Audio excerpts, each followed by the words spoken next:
হ্যাঁ, পড়েছি কিন্তু মনে হয় পারি না বা মনে হয় পারব না।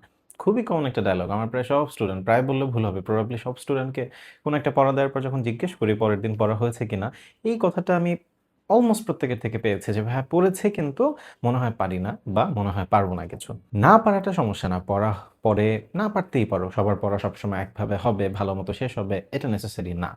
কিন্তু আমার সমস্যা হচ্ছে মনে হয় শব্দটা নিয়ে।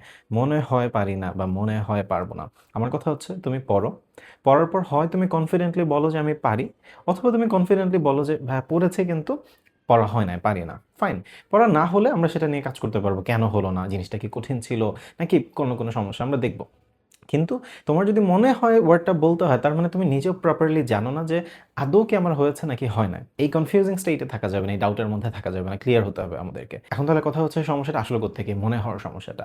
আমার পার্সোনালি যেটা মনে হয় তোমরা পড়ার পরে এনাফ প্র্যাকটিস করো না। প্র্যাকটিস অনেক ফর্মে করা যায়। একটা হচ্ছে আমি একটা লেসন পড়লাম, বইটা বন্ধ করে ওই লেসনটা চোখ বন্ধ করে আবার বলার চেষ্টা করা যায়। আমি যা পড়লাম আমি রিকল করতে পারছি কিনা, মনে করতে পারছি কিনা। পুরো চ্যাপ্টারটা পড়া শেষে পুরো চ্যাপ্টারটা মনে করার চেষ্টা করা। প্র্যাকটিস বুক আছে বাসায় অনেক, সেখানে পরীক্ষা দেয়া। আগের প্রশ্নগুলো সলভ করার চেষ্টা করা যে দেখি তো আমি চ্যাপ্টারটা পড়লাম, আগে মেডিকেলে আসা প্রশ্নগুলোকে আমি সলভ করতে পারছি। এরকম অনেকভাবে কিন্তু চাইলে প্র্যাকটিস করা যায়।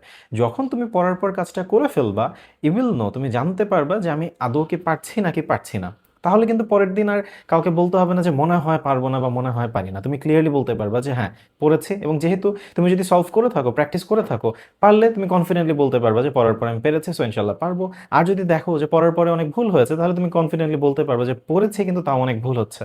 সো কনফিউশনের জায়গা রাখা যাবে না। সো আই হোপ এই কাজটা সবাই করবা। পড়ার পরে অবশ্যই যাচাই করতে হবে কতটুকু আমার মনে আছে। রাতে পড়লে সকলে একবার মনে করার চেষ্টা করতে হবে। তাহলেই আরই মনে হয় পারি না, মনে হয় পারব না সমস্যাটা থাকবে না। সো আই হোপ সবার মাথায় এটা থাকবে।